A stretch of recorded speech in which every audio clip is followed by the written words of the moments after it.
Hi everyone, welcome to a lecture. This is a pre-recorded lecture because I need to be out of town this Wednesday. And this lecture was the last lecture of previous years. It focused on talking about free will consciousness. And finally, we motivate how assets could be modeled in computational model. Enjoy that. It's basically, we have this computational model and which has two stages. The first part doing feature learning, and the second part will be doing classification. Right? So Benjo saying, well, the first part is sort of like you have a machine thinking very fast and thinking habitually, intuitively, but largely on consciousness. And the actions and why, I mean, we may be able to tell what, but we may not be able to tell why and how. And so a lot of mechanism may not be able to be interpreted. And that is not very interesting for the sake of medication or diagnosis, right? So there's an urge to move forward to a system which can think logically, sequentially, and can conduct planning and reasoning. And specific for the problems we want to tackle is the first problem is already explained, just interpretability. And the second major problem is this out of distribution generalization. And even we have collected big data. So the first question is how big the data should be in the medical domain, like in the X-ray or radiology per se. And even after you have collected thousands or even tens of thousands of images, still the generalization capability is not very good. And we have a segment of Injuin's testimony, and he conducted a lot of research in radiology domain, and then he encountered some shortcomings.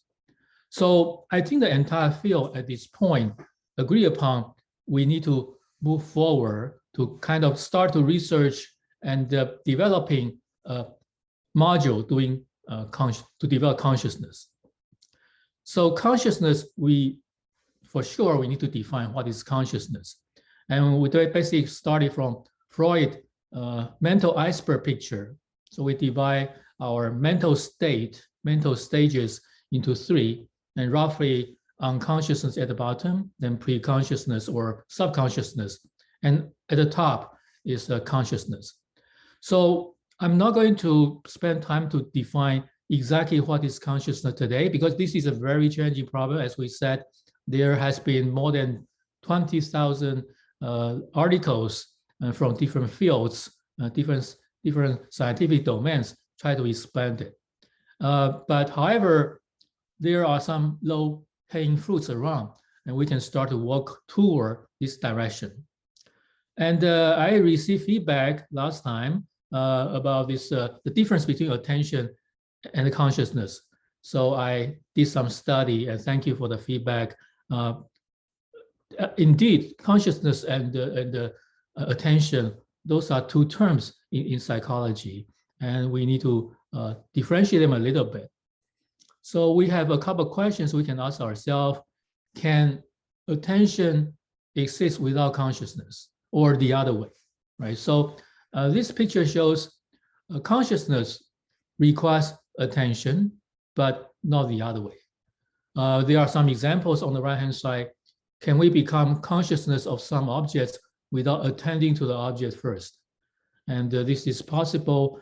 This was example given by a paper saying you went to a party, you saw a lot of people, but you actually didn't pay attention to most of them. And then you came home, your friend asked you, did you see Joe or did you see Mary today? And you say, oh yeah, I might have seen Joe, but I didn't see his face, or I didn't see Mary's face. So that's one example of saying, well, you were conscious in the party, but you didn't really pay attention until after you have been asked. Then you do kind of selective attention to retrieve the scenarios or situations from your memory. And the second question, can you attend to an object without already being in a conscious state? And this is also possible. For instance, we hear the alarm, or a hammer drops on my feet, right? So I quickly attend to the pain, and then I was brought into the consciousness state. The boundaries and or the directions like top down from consciousness to attention to consciousness. So if you are very interested, please dig into some psychology or relevant literature. There are two kind of visual example to illustrate the consciousness, attention, the difference. On the right-hand side is a very famous faces or verse picture. So if in a conscious state, one person may notice on the right-hand side, you see a vase, or you select attention to the faces, right? So can you simultaneously see both? It's also possible, but I cannot judge whether in one instance, I pay attention to both, or I can switch between one and the other one in a very short period of time. So I couldn't notice whether I'm paying attention to both, or I only pay attention to one instance or one object. And the left-hand side is an interesting wheel, but it doesn't seem to work right now. So basically, if I don't pay attention too much to the wheel, and it seems it's moving, but I pay attention to the center, it becomes stationary.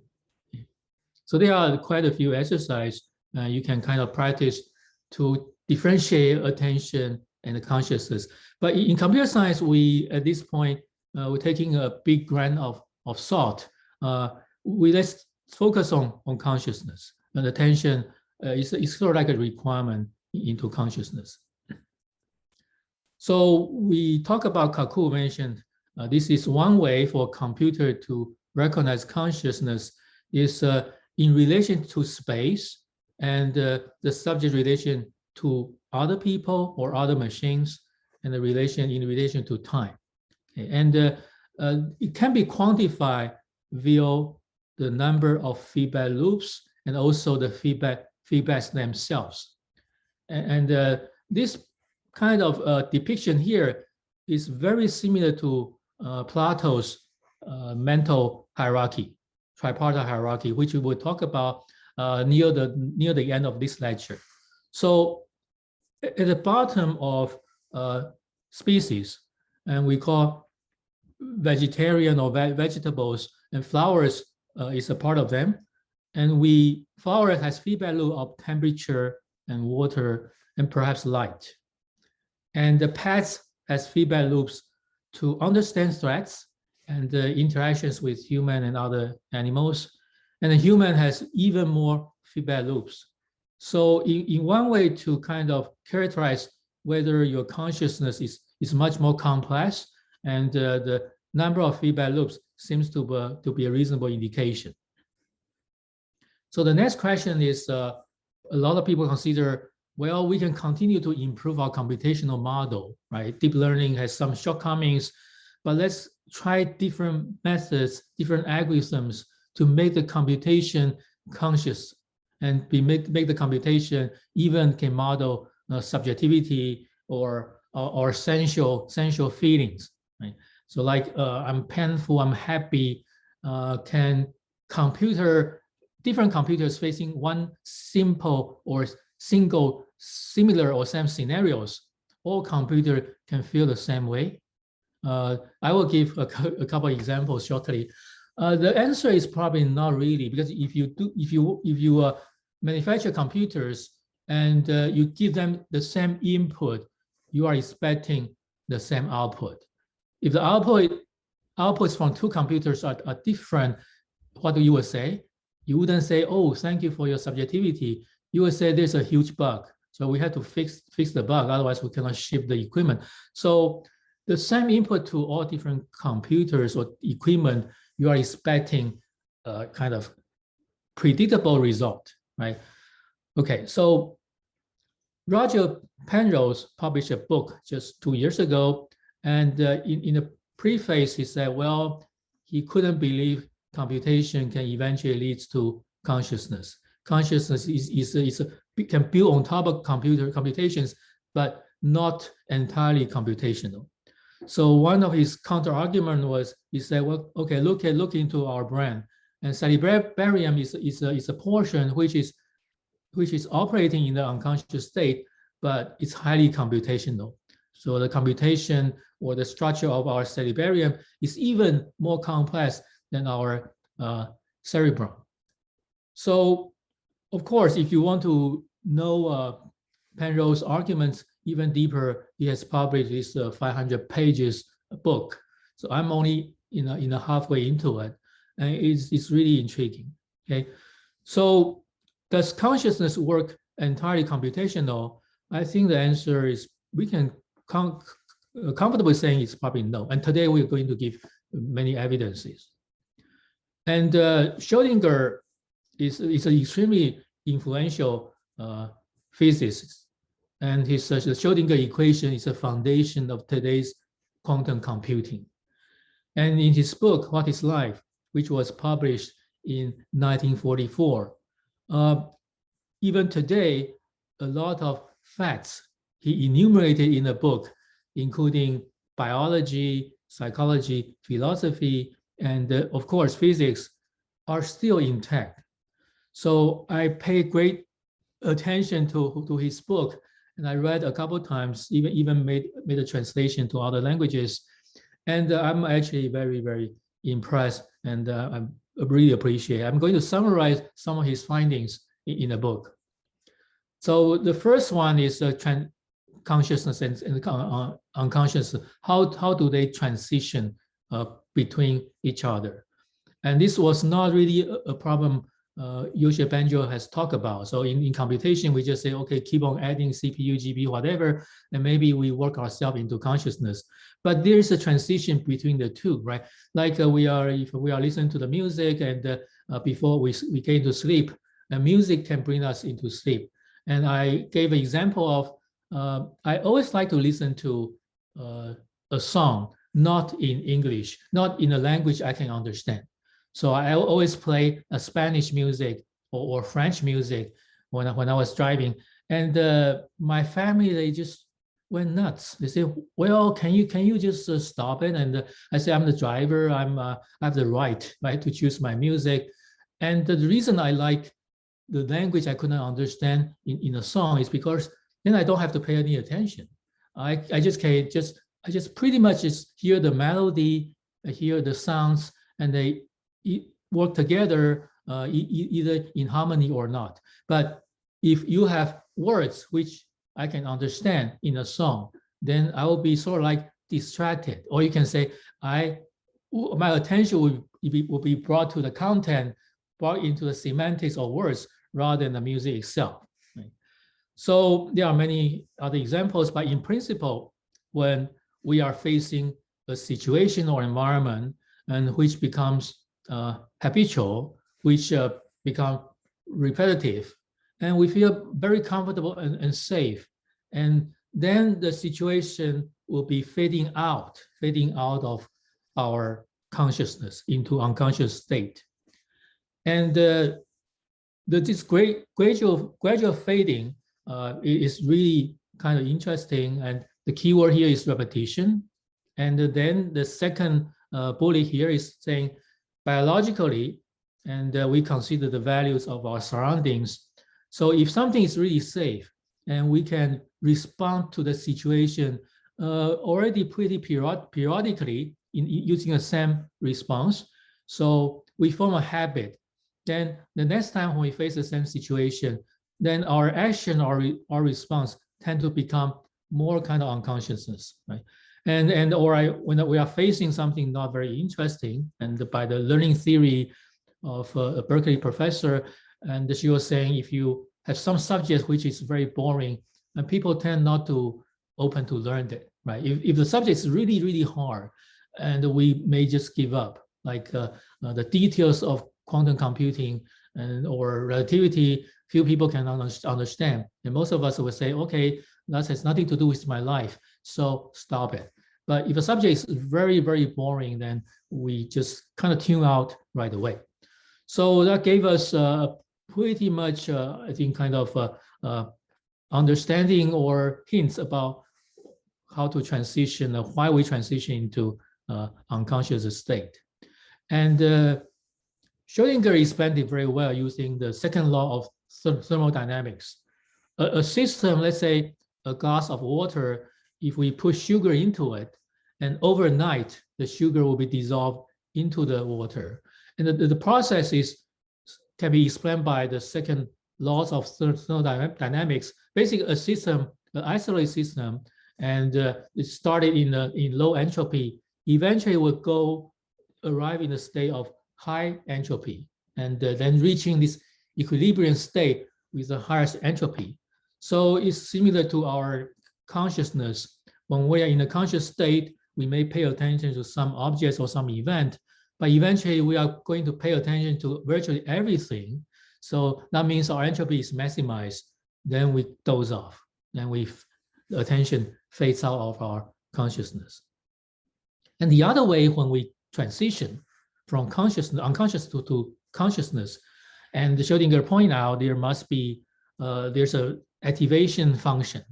So when we were in the unconscious state and we were agitated by pain, itchiness, hungry, or suddenly there was an alarm trigger us to wake up, right? So there's an event coming in, and that event has sufficient energy to transition us from one state to the other. And this activation function could function like sigmoid, could function like ReLU, or a sigmoid function with different parameters. And suppose a hammer drops on my foot, and my reaction will be extremely sharp, right? Alarm, maybe my response will be quite slow. Okay, so the key thing here is differential. So when we see something different in a situation, and that will arouse our attention. Let's say our breathing situation, we breathe every day, and we have we don't pay attention to our breathing until our breathing runs into some obstacles, like in a polluted situation, or suddenly we start coughing, then we pay attention to our breathing. And so consciousness is associated with those of its function that adapt themselves to learn a changing environment. And adaptation is the key. So this picture shows Schrödinger's transition diagram. He using quantum physics. He said this is an event of quantum jumps. And the quantum mechanics, the element like a particle would jump from one state to the other, but it requires sufficient energy. So here there are three energy stages, and there are two states, 1 and 2, right? When the energy rise to level 3, then the state can transition from either 1 to 2 or 2 to 1. So human learning, we did talk about Professor Kidd's kind of principle of learning. And human learning is by choice. So we just don't learn everything. The choice is based on the subjects of interest level and the subjects of importance. And the human mind works like a black box. But however, from her experiments, she can actually see what kind of subjects we like to learn. If it's too novel, and maybe we abandon it. If it's very novel and very surprising, then we probably don't want to learn that because it's really hard. And something in the middle, then we will be able to be very interested. So applying this to our scenario in a real world, maybe we can think about it, maybe in the summertime, whether this makes sense or not. But let's give even more specific examples. So how do we learn from the feedback loop? So we learn something, or we learn our knowledge through our sense perception. And our sense perception, the most prevalent one is our vision. Okay, also, shortly I will talk about sound and maybe touching and tasting, other kind of sensations we encounter. But the quantifiable relationship between sense perception and essential quality is still missing even today. So one example is we see a light of color yellow, And then we say, well, I perceive the color is yellow, but I have feeling associated with the color, right? So maybe you feel warm about the color, you feel it's just too bright, it agitates you. So the question is the association between what we have seen, we have perceived, and our sensual quality and the linkage, we really don't know how that happens. Okay. So the example showed by Schrodinger here is kind of intriguing. So, but number one, he asked a question, uh, in what situation you see the color of light is red or yellow? And specifically yellow is because in the visible spectrum, the frequency of light is around 600 nanometers. Okay. And the pictures at the bottom shows the spectrum of different wavelengths. And visible light only between this 750 to 380 nm. And then there are seven colors, the rainbow color, there are seven.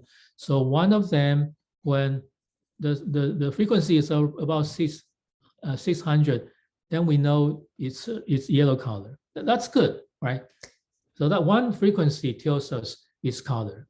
So I just talked about the first question, why and how we associate certain feeling with this color. And that association is not unique, right? So unique, there are two things about uniqueness. One is when I see a color yellow, and you also name the color yellow, but do we really perceive them exactly the same? So my red and your red, when we compare, somehow if we can compare them, are they really exactly the same in intensity, in their hue domain, and so on and so forth? And psychiatrists seem to say, well, probably not, right? That's number one. Number two is, do we have the same feeling toward the same object or same kind of perception? Certainly not, right? So the third one pointed out by Schrodinger was, even let's say the yellow color, suppose we shine two colors in two different frequencies, like green color 535 nm and the red color 760. And these are two distinct frequencies of sort of like light into the eyes, into the retina. Human will perceive the signal to be yellow, exactly the same as the signal in 600 nm. Then we cannot tell the difference. So this means there could be different input to our retina, but we human beings see them identical. So in summary of the three observations, basically from the input to the output, in this case, the input will be signals, frequencies. The output is our subjective feelings. This mapping is many to many. It's not really one-to-one. So that distinguishes ourselves from computers, right? Computers, there could be many-to-one mapping. There definitely one-to-one mapping if a function, but one-to-many mapping, we don't consider that as a function, right? And in computation, we always deal with function. And this 1 to 2, 1 to 3 situations, it's just really very new to us. And also at the end, we say different people may have slightly different color maps, and in some extreme case, we could be even like color blindness. Right? The bottom figures on the left shows a prism can divide sunlight, white light, into 7 colors, and on the right-hand side, this is a color chart. Right? You have 3 major visual color, and when they kind of intersect, produce other colors. And the interesting thing is, for yellow, you can reproduce by mixing red and the green, but there are certain colors on our visual garment, and you couldn't even find the frequencies to blend together to produce. So that is a very interesting observation. So color theory, right? You have two kind of colors. One is color of light, and another kind of color is color of pigment, your painting color. Those two color triangles are different. So we are not going to get into details today, but we get sufficient information about, well, the different mixture of signals may come to arrive at the same color, and the same color, different sensual qualities in different individuals, right? And which causes human feeling or motion? The question, this is a big question. Is a sensual quality cause our feeling and emotion, or it's a signals, senses themselves, right? So there's a mapping between what we have seen to what we feel. So what is the causality here, and how our feeling get aroused by a particular signal, and then why? Those are the two questions. I don't think I have found the answer. If you have literatures or papers to can explain the linkages, and that will be very, very interesting. Appreciate your sharing. So next question will be, can computer model sensual qualities? This means can computer feel, have feelings, right? Computer feel something is warm or something is whatever. I think warm is fine. This temperature is very warm, but when the temperature is very warm, you can quantify saying temperature above certain degree, you should do action A and B, and if temperature is very, very low, you may want to turn on the heater or whatever, and that's doable. But in terms of temperature is too high, the feeling, you feel some sort of pain, and a computer doesn't really understand what is pain, right? In the human situation, it's even more interesting. If you drop the temperature to be very, very cold, freezing temperature, and you do feel it's very cold. But on the other hand, if you raise the temperature to be extremely high, and the first sensation is actually cold, then gradually you consider it's hot. So how to do the modeling? We have no idea. And the last example is there's a function, let's say we see fireworks, and some of us may say, wow, it's beautiful, it's great. And some of us may say, wow, it's really boring. I saw it before, and this is not as good as whatever I saw in New York Harbor. So which responses, and why and how? And again, if you have a machine which respond differently to the same event in different time, or you have two machines respond to the same input differently, we will say it's a bug, right? So how can we overcome the current obstacles to model a computer which can be more subjective? There are two things. One is, do we really want to do that? Why do we want to model a computer to be subjective? The second question is, can we do that, right? So I'm going to avoid the first question, but second question seems to be, it's very, very hard. And the second example of our sense organ, Schrödinger used sound. I was intrigued because when we talk about light, right? So you have two lights, two frequency comes in.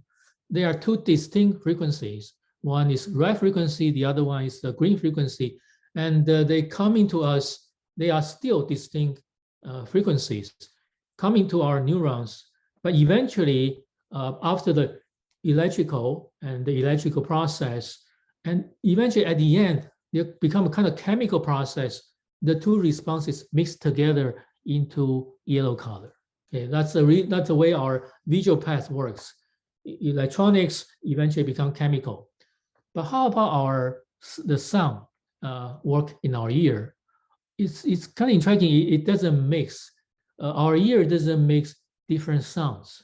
So the key reason is because the structure of our cochlea, or the structure of our cochlea using this bottom picture. So cochlea, if you look at the ear canal, it's at the end, there is a structure which is depicted by this microanatomy.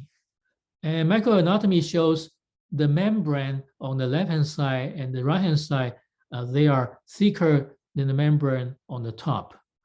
And you can consider this organism or structure like a harp or piano. It's a mini piano. When sounds come in, they will strike different keys on this instrument. So we hear something, hear different instruments play in a symphony, and they don't blend together coming to our ears, but they come into our ears, they strike different parts of the piano or harp, and can preserve the sensations and the distinct sound quality. Then eventually we get our feeling. So one thing point out very interestingly is our cochlea is very specially organized. So when a sound strike one of the area of the membrane, it doesn't actually strike the entire membrane, only strike one key, right? One key on your piano rather than coming in and strike all keys. And after the sound happens, it will be damped very quickly. The reason it gets damped is we don't want the sound to be kind of spread over to other frequency sound. So therefore, this bleeding or fusing scenario will not happen in the ears, and we can hear distinct frequencies. And the one interesting situation I encountered was I was very interested in hearing good music. I like all yourselves. And when I was young, my family was not in a good financial situation, but my friends know I eventually like to buy a very good stereo system, right? So about a couple of years ago, I said, okay, finally I have some budget, I can buy a system. So I called my friend, and he said, well, how much money do you have? What's your budget? I say, well, maybe 100,000 or maybe 50,000. And he was laughing at me. He said, well, your years, because you are getting older, right? Your cochlea is deteriorated, so you don't want to spend that much money. You only qualify for a system maybe 5K or 10K. It's kind of sad, right? Oh my gosh. But on the other hand, it shows the same input coming to our ear. Although I still feel the same enjoyment, same tranquility, but the quality of the sound, distinct sounds into my sensor systems are actually different. The quality, you can consider the quality is higher or lower, depends on your perspective, but you cannot hear the distinctive sounds better than when I was old. But my feeling is the same. So this also tells the same situation of different input or same input, you may map those input to different emotions, or different quality of input you can map to the same emotion. And like this example I gave about 10 minutes ago about, I like to hear a song with a language I couldn't understand. And to me, it's a joyful experience. And to my family sitting in the car, they are really, really unhappy. So if you do the same thing to the computers, and computers have different feelings than we consider, again, they are bugs, okay? So subjectivity is really considered bad in science, but in human, that's a situation that makes us different, make our culture different, and makes diversity interesting. So let's pause here as a midway summary, then we get into some even more abstract subjects like mind and will and ethics. So at this point, we talk about system 1 to system 2, and we consider consciousness is something not purely computational, right? So if you disagree, maybe you can refute it, and that will be a very interesting discussion. And there's a physical transition mechanism between consciousness and unconsciousness. And I think Schrödinger presented very good mechanisms based on physics about the transitions. It's not hand waving anymore. That's really fantastic. And then we finally touch upon this senses and essential quality. And this is a many-to-many relationship mapping. And more seriously, what are the essential quality, right? Our feelings, and why we have mapped a color or a particular sound to a particular emotion. And if let's say I heard that music when I was young with my father, and now my father already passed away, I hear the music again, I have a different kind of sensual quality or feeling toward that particular song, right? So it's a context driven, it's also based on my organisms. So these are many parameters are there. It's virtually kind of impossible to model. But do we have to model them to be able to build an intelligent being, right? So any comments so far before we get into mind, will, and the ethics? Those are even more abstract topics. The reason I think it's good to talk about them is, AI RD will not end today, right? It's fun to get your deep learning pipeline and through open source and get a bunch of data to get something out of your data. But looking ahead in the next 50 years or even more of your career, we have to evolve artificial intelligence. And what will be the possible direction is good. I mean, this is an elective course, and there's no right or wrong answers at this point. And Schrodinger, whatever his perspective, may be proven wrong. Actually, in the last slide today, we are going to show you one of Schrodinger's hypotheses was proven wrong by his mysteries. So this is where we are. So any input so far?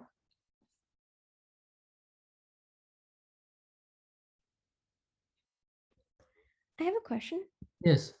Do you think regarding context-driven things, like where you hear the same song under different circumstances, do you think that that's essential to decision-making and maybe modeling an agent that would be able to make decisions about, specifically in the medical domain?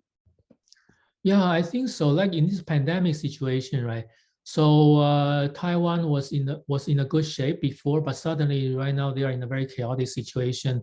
So I heard the physicians sometimes facing a dilemma of, okay, this patient came in and he or she clearly doesn't have COVID-19 and he or she has the stroke or heart attack, right? But you at the same time you have a COVID-19 patient, and what would you execute your SOP? Because the environment is totally different. You are in a different contextual situation. Should you alter your decision making, right? So they come up with many kind of painful dilemma. So one situation was a patient came in with you just need to do a bypass procedure to fix the problem, but for some reason the doctor was worrying about whether this patient has COVID-19. So doing a COVID-19 test first, and then the patient died. Right, so basically you're delaying the treatment on the patient. So this is a contextual information situation, people making different decisions, using different processes. So, okay, let's get into the next part, mind, will, and ethics. And we're quickly talking about this similarity function, because similarity is the way human being to say, well, this is the same as that, and this is different from what I've seen. So the differences or differential triggers us to get into this kind of consciousness state in some situation, right? And similarity is also very subjective. How do we model subjective similarity? And we need to have a quantifiable basis, right? We talk about many things, including this deep learning pipeline into two stages. The first stage with big data, we can do much better representation learning. But the second stage, when we do similarity, when we try to do classification, then we need to really worry about similarity function, right? So when I say, okay, those two cars should belong to category 1, and you may come in to say, no, I don't think so. The third car should be, so the third brand also should be put into this luxury car kind of category. So there could be a possibility the classification can be even subjective, but how can we model that, right, into our deep learning pipeline? So when you talk about similarity, we need to have some reference points. And these are just two very simple examples. You can come back to revisit them. And we talk about this nearest neighbor setting. And this is pretty much universal. And although at one stage, Yoshio Benjo was saying, well, not everything you can consider as nearest neighbors. Yes, it's true. In the early pipeline of deep learning, you shouldn't say there's any nearest neighbor kind of scenario is going. But at the end, when we do classification, once our features have been learned, the similarity kick in, right? When you say attention, based on attention, you attend to certain attributes, and finally you make a decision, which is a measure to map your individual features to a semantic. And based on that particular attention mask, or you can say similarity function, we do our final decision. So this picture shows we have two classes of objects. One is red triangle, the other is blue square. And now we have an object in the middle, which is a green circle. And we say, well, you have to classify this object to be either one of the classes.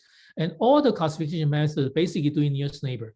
So first of all, you need to say, well, how do you define nearest neighbor, right? It could be a range, a distance range. And the second question will be, okay, so what would be your measure of distance, right? The longer the distance means the lower the similarity, and shorter the distance means the higher the similarity. Okay, so the problem is when we get into higher dimensional space, right? So suppose we do a range query, and if you took database, this is very clear to you. When you try to organize a lot of information into a tree structure, basically you want to facilitate the search can be sped up, right? The sped up of the search means I don't want to search entire space. I want to just search a subset or a subspace to find the searched object instance. And here the range query becomes essential. So if I have a lot of objects and they can be characterized in two-dimensional, each dimension has a value ranging between 0 and 1. And when you do a range query, you say, I want to give you a fraction. This f is much smaller than 1, then your search will be very efficient, right? So you say, I want to search Edward Chen, his address. Then if you use hashing, that will be really, really efficient because you narrow into a very small bucket with the same hash value, and you do search in that particular small kind of bucket, and you don't have to sequential search on the entire population of the world. So that's much more efficient. But if the f value is very small, that's our desirable situation. We find our nearest neighbors. Let's say, suppose dimension is equal to 2, your space dimension equal to 2. If the fraction is 50%, your nearest neighbor will be in the 25% of this entire space. Okay, you cut down your search cost by 3 of the quarter. And that's fantastic. But when the D is very large, which is typically the situation, right? You consider this neural nets on the top layer, the D value could be 100 or even thousands or even millions. Then the volume of your nearest neighbor would converge to 0. And this is very easy to see. So fraction, if even the fraction is near 1, so the fraction of each dimension is near 1, let's say 0.95. And when the D is equal to or near 100, the volume of the region you want to search approximates to 0, means every point, given an unknown point, you don't have nearest neighbors. You find nothing in your nearest neighbors. So then you have to increase your fraction to be larger. And this example here is even your fraction is 0.9, which is 90% of your value range. And well, you have, when dimension is 10, the space is reduced to 34%, but when dimension is 100, you pretty much down to nothing, right? 0.0004027. So this is a problem we understand is curse of dimensionality. And partially this can explain why we need to have big data, right? So you don't have nearest neighbors. And suppose I give you 1 million data instances in a 100 dimensional space, and 1 million multiplied by this 0.00027, well, you couldn't find nearby instances. Then you say, okay, I'm going to give you 1 million times 1 million. I give you 1 million times more instances. I implant into a space, and now you have a higher probability to see your nearest neighbors. And that's one intuition behind why the big data is needed. And another intuition is, oh, the data may be highly clustered, right? So there are so many objects, that's true, but luckily they are not uniformly distributed in a space. So then we have cluster of data, then we can zoom into cluster, then we see nearest neighbors. So that's a second heuristic. And we published a paper way back in 1998 to try to address the dimension that occurs doing indexing in high dimensional space using this kind of clustering mechanism. So to solve the problem, big data could be the way to solve this problem based on the assumption that data is highly clustered. And the other dimension to solve the problem is doing dimension reduction, right? So you must heard about SVD and manifold learning and other things.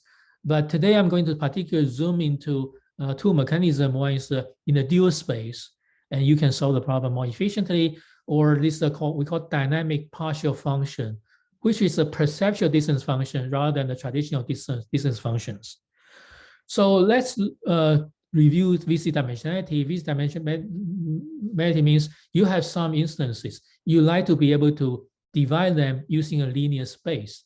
So in how many dimensions are required, so you can guarantee to be able to divide, let's say this example is you have 4 points and you have two classes, red and blue. You like to be able to use one linear hyperplane to divide these two classes. So what is the dimension required to guarantee the separation to permutate the objects randomly in a space?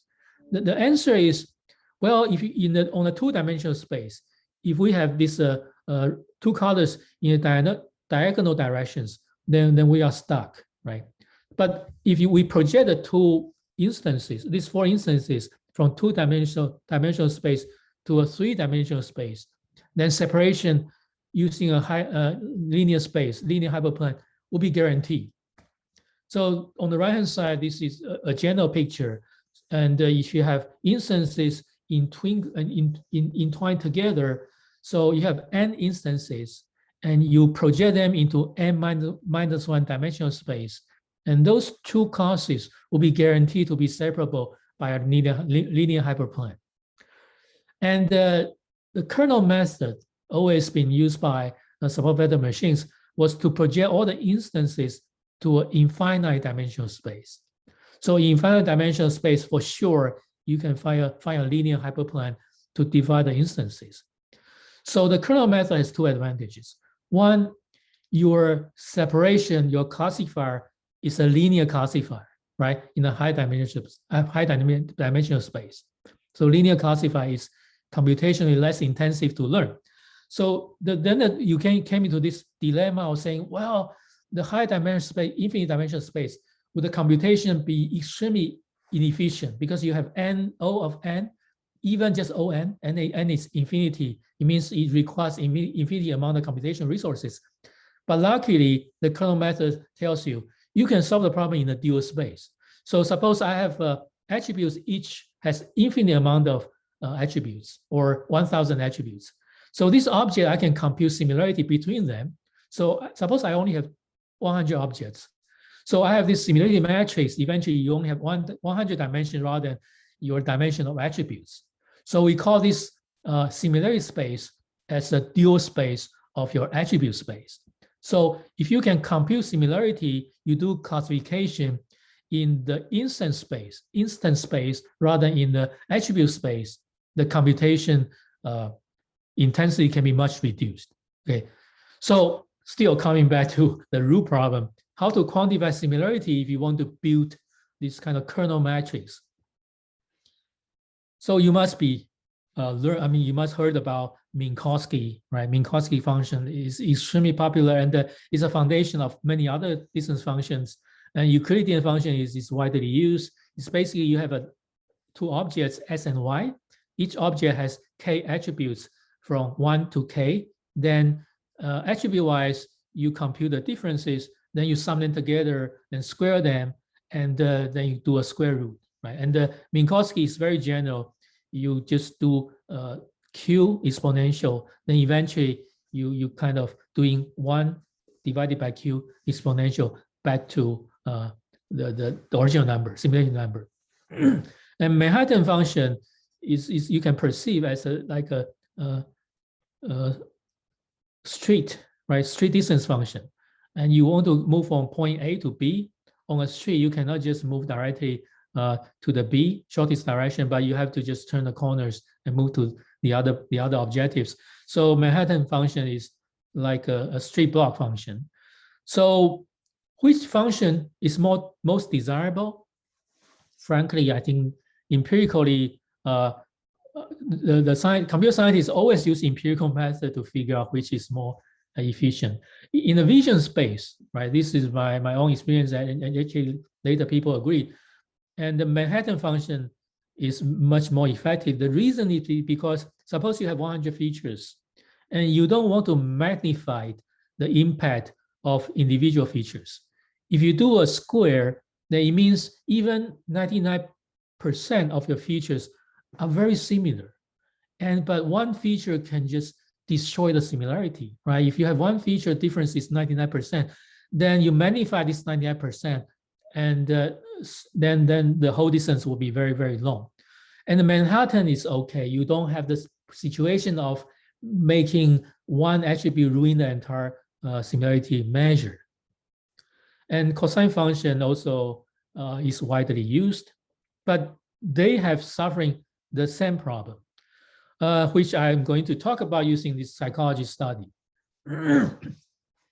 So in 1928, psychiatrists would say, when you compare objects, and if they are similar in all respects.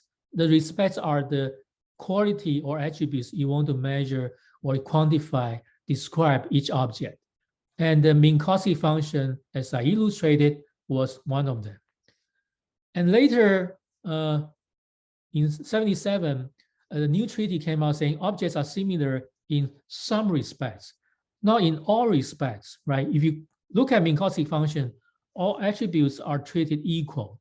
Then you say, oh yeah, this is not reasonable. So if I want to weight color higher than texture, can I put a weighting function in front, right? So we put WI in front of every attribute. That's today you will say, wow, that's trivial. The entire deep learning is trying to learn the weights on the neurons. Okay, that's fine. But do you see a problem here? Which is actually shown by Goldstone in 1994. He stated similarity is the process of determining the respects rather than using predefined respects. And this is easier to understand if you're thinking about this problem, because we don't have time today, but you can go home and see, okay, so if I ask you to pick two cities similar to San Francisco, right? And I give you 4 choices here, then I say you can pick other cities. So number 1, I pretty much ensure we don't have a universal answer to this question, and different students or different participants will come up with a different set of answers, right? So the experience is subjective. The second thing is, when we compare similarity, there are some attributes, either consciousness or unconsciousness, we are using them. So when I say if I say San Francisco is similar to New York, maybe I'm not considering their location. I'm considering probably not even their climate. And I may consider demographics and maybe cultural, education, or tourist attraction. When I say San Francisco is similar to Tokyo, for sure location is out of the equation, right? It's similar to Los Angeles. Oh, okay, maybe location is in there. So we compare similarity, we quantify similarity in Goldstone's perspective is only when we see the objects, when we realize we bring the 2 objects into our consciousness, then we enumerate the attributes. We don't enumerate attributes unconsciously. So today, you say you're using weighting Minkowski or Minkowski function. You can actually say we are quantifying similarity in an unconsciousness manner. In a universal manner, it doesn't matter what object we compare with each other. We are going to impose you with the same weights, right? The deep learning at the top, and when you have all the attributes learned, and you feed into your classifiers, your weights are all universal. So that's not the way to really doing similarity measures in our brain. Similarity is quantified only when a pair of objects being compared are realized, but not before that. So how do you formulate this into a function? So this is a paper my team published 20 years ago, but still it was cited, but people don't know how to use it. And the folks saying, wow, this is interesting, but computationally very intensive. Because you have to compare objects in a pairwise manner. But how do you pick similarity? How do you pick objects? So very simply, suppose we don't even know the objects. We have M objects from A1, A2, A3 to AM. And when we compare A1 and A2, and we see, well, there are some similar objects. Suppose 0 is the objects of the attributes we want to ignore, right?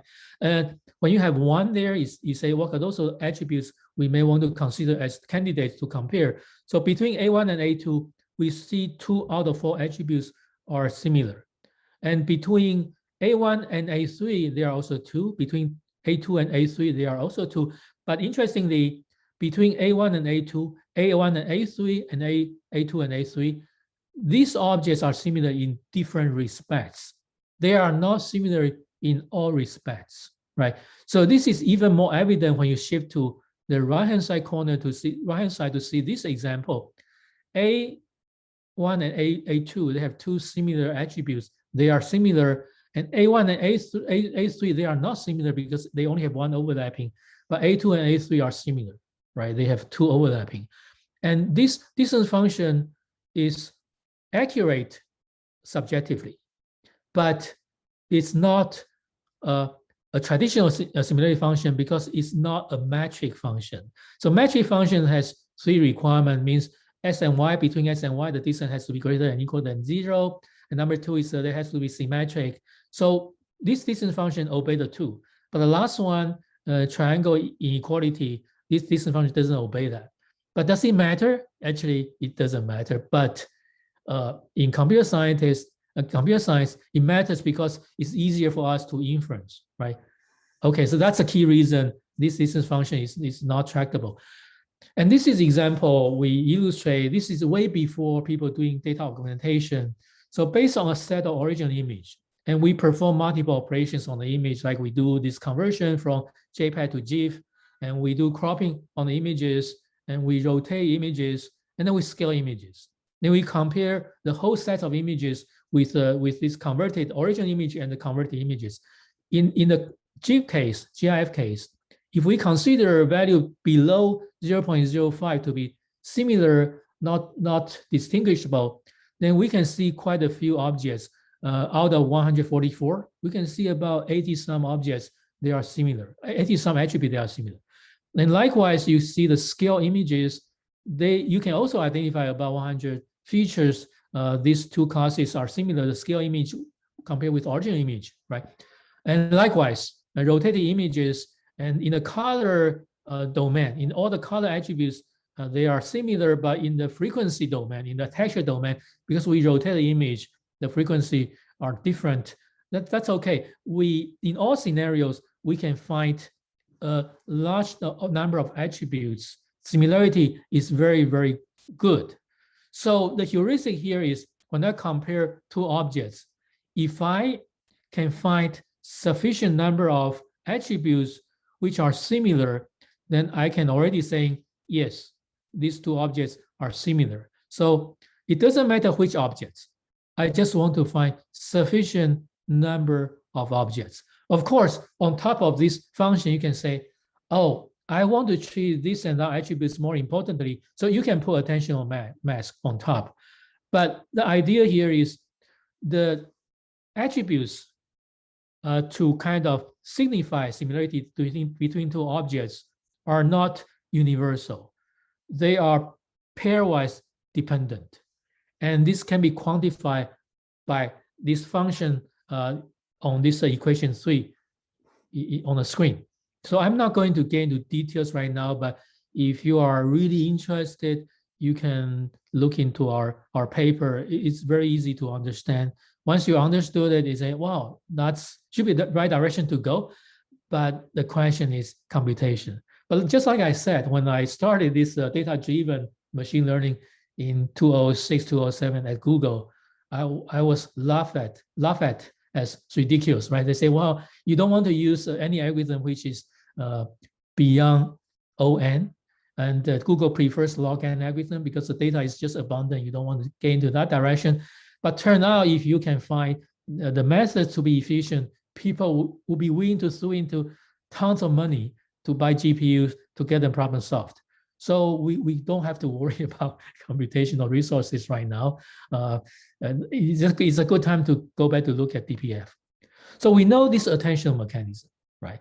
So, but dynamic attention, you can look at differently. You say, well, you have V, K, and Q. And when query comes in, you want to say, well, then I want to find the dot product between query and the key, and then I go to fetch the value. So here is slightly different. I say, well, I have V and Q.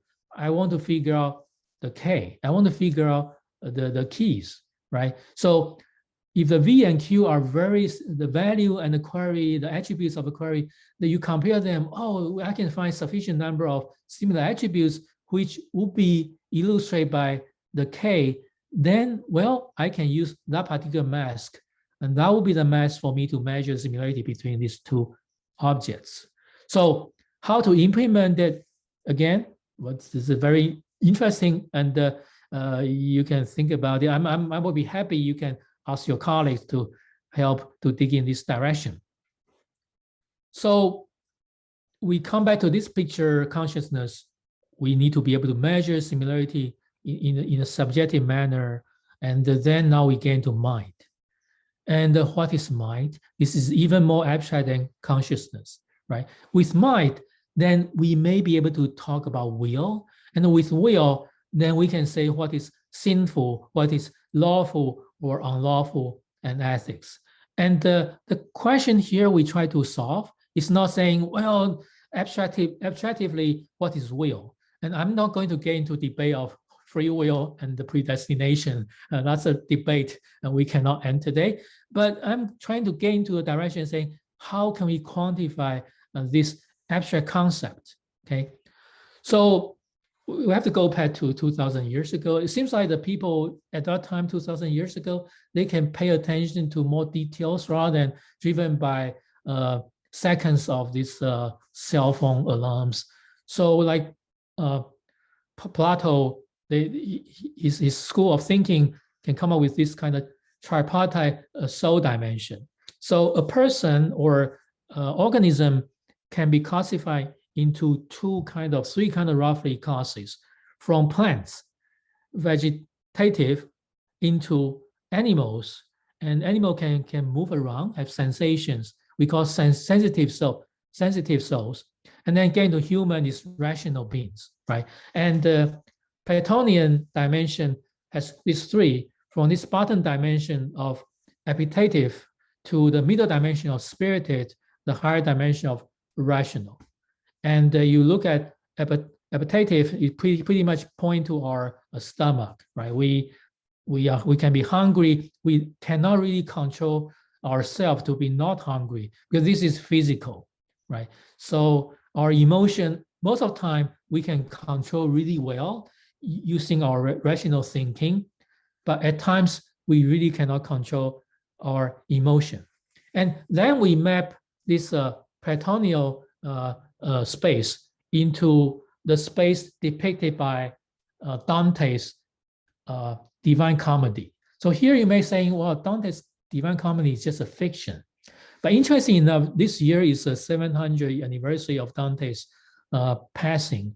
And he finished his Divine Comedy last year. So I took Divine Comedy twice, last year and this year again. This year there's a lecture called Divine Comedy 700 or Dante 700. It is a huge celebration of his accomplishments.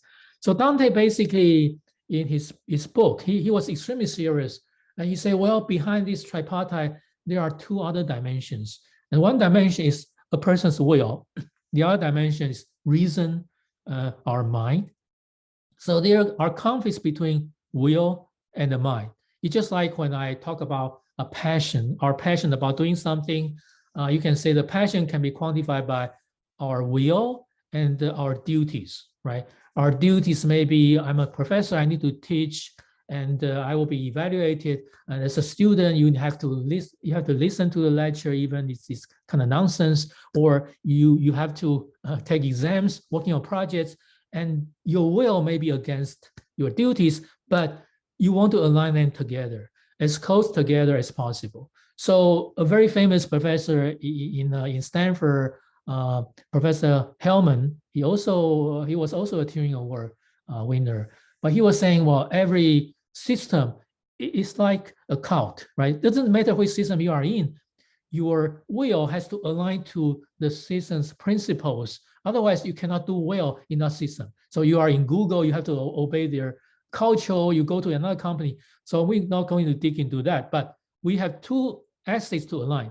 One is your will, one is your duties or your mind. So now how do we quantify ethics? So we say there's something right and there's something wrong. So we already utilize Platonius kind of diagram to sort of like depicting the levels of our mind. But we have our will, right? So let's come back to look at the right-hand side, this tripartite figure mapping to Dante's space of mind. So at the bottom layer, you have this appetite, incontinent kind of aspects, including lust, greed, and gluten. So those three we call sin or violation, deviates from the right thing to do, are considered to be the sin or deviation at the bottom layer, at the appetite layer, right? Then the middle layer, you have this wrath and sloth. They are in the sensitive area. And the higher level is in the logical level, like pride or envy, right? And the animals, between animals, they do have envy, but pride, do they have pride or not? It's really hard to say. But human has pride for sure. And we have our pride. So therefore we want to go to better schools. We want to get into better grades. When we suffer on the social networks, we consider other people to be better. Sometimes we have jealousy, envy, and maybe our pride will be hurt. So those are considered to be not very positive. But pride is something even further, right? So let's look at how do we quantify this sin, or we call sin, or something not good in this kind of dimensional space. So first of all, will. So how do we quantify will? So Dante has a very interesting idea saying, okay, everything are emotion. Before we classify whether this emotion is good or not, we just say it's a desire. It's a love to do something, right? This love is nature, is neutral. Suppose the love is coming from nature, so whether it's good or bad is neutral, okay? So orientation of love. Love what? So in the table at the bottom, what do you love? You love money, which is at the bottom. You love food, you love sex, you love truth, you love my way, my method of doing things. At the top is I love myself, right? So that's your direction of love, and which is born with us. And then we have measure of your desire, the measure or the quantity of your love.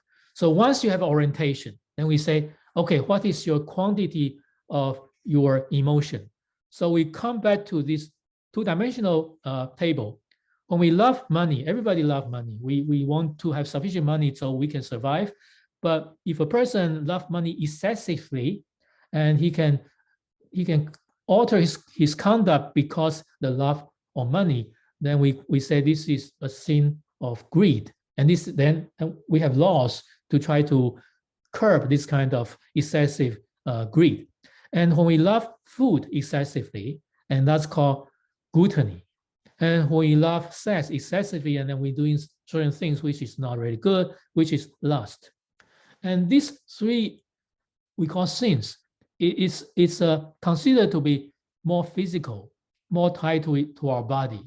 And we can say it's forgiven. It's more forgiven because we cannot really 100% control our body, because our body sometimes work unconsciously. Okay, so but in the middle layer, you say, okay, I love truth, but I love truth in a lukewarm manner. Yeah, I know this is truth, but I want to sleep. This is lazy sloth. And I love my way of doing things, right? This is the way I'm going to drive to reach destination A.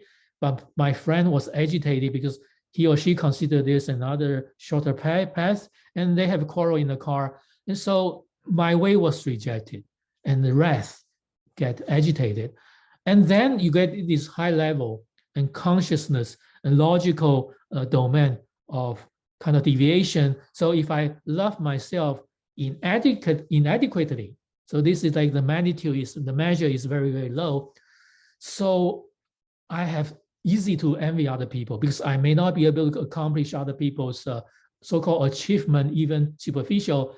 And I have this envy scenario. If I love myself too much, it's a good thing to do, because if you don't love yourself too much, and you wouldn't work very, very hard.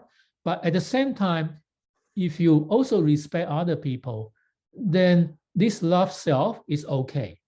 But if you love self excessively, and you say you put on other people saying, oh, I'm very good, but you are so stupid, and you are losers, then this becomes pride.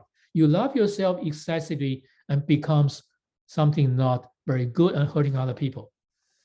So this is the basics of our laws, right? If you go to law degree, I'm taking a law degree, you say, how come we come up with this kind of complex code of conduct and associate with different penalties? Then you come back to look at this table and then you say, makes sense, right? If I do something unconsciously because my body urge I cannot fully control, then my penalty will be less severe. But I have this premeditated sin. I plot something. I use my logic to try to orchestrate a sinful behavior, then the penalty will be much higher, right? So hopefully this picture makes some sense. And this is the way our physical body really kind of act. And we always like to align our will with reasons. And think about deeply, most of us consider something to be reasonable and good, right? And that's kind of building in our mind. And then the question next is, what is our mind? So before we get into that, this is a very sarcastic picture. And I presented in the keynote last year.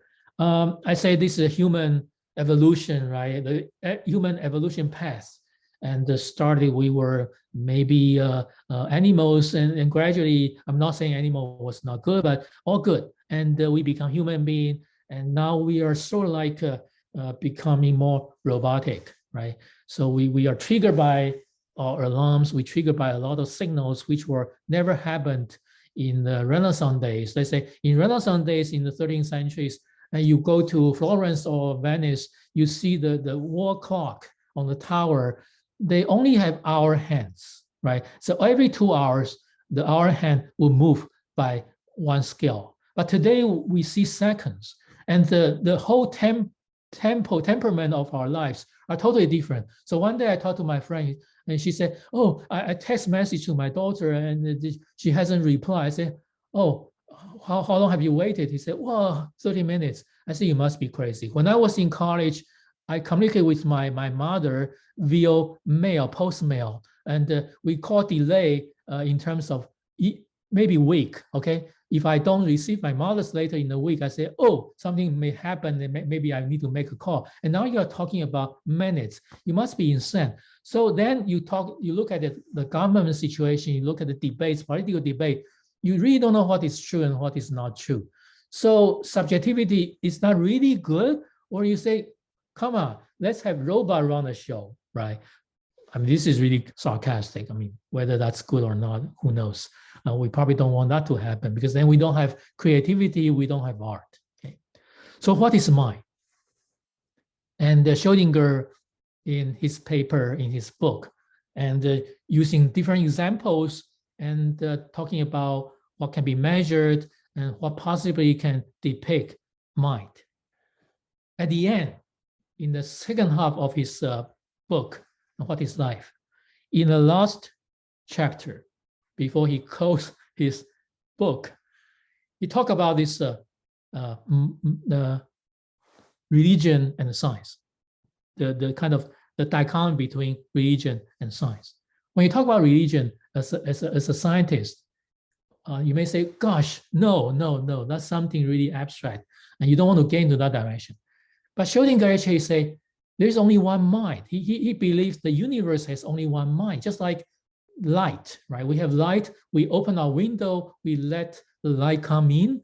And he said, just like Upanishads, this is a Hinduism, and some of you may know about it. So there's only one mind in the universe, and we open our windows of mind and let the light shine in, and we share everyone with the same light.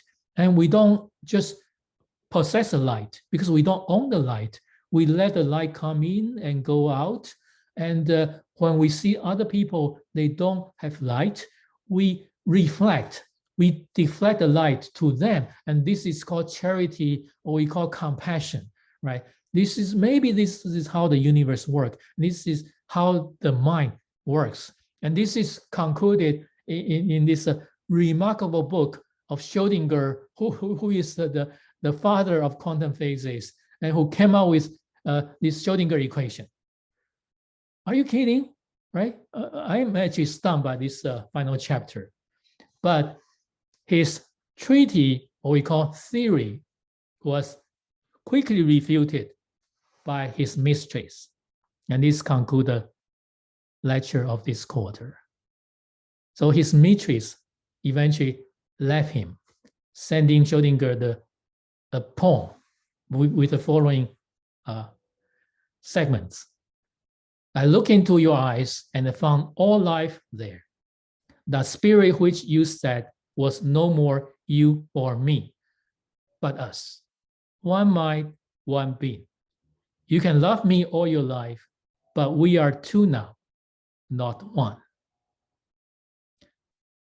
Okay, thank you so much. And thank you for your patience for the entire quarter. And certain subjects here, I tried the best I could not inject my own personal opinion. And I tried as much as I could to be more scientific and more logical. I would refer you to more readings. And What is Life is definitely a good book. You should read the details. And The Emperor's New Mind, written by Roger Penrose. And if you read the beginning of the book, he quickly refutes consciousness should not be considered just computational. Okay. Thank you so much. Thank you. Thank you. Thank you. Thank you. Thank you for a great quarter. See you next week. Bye.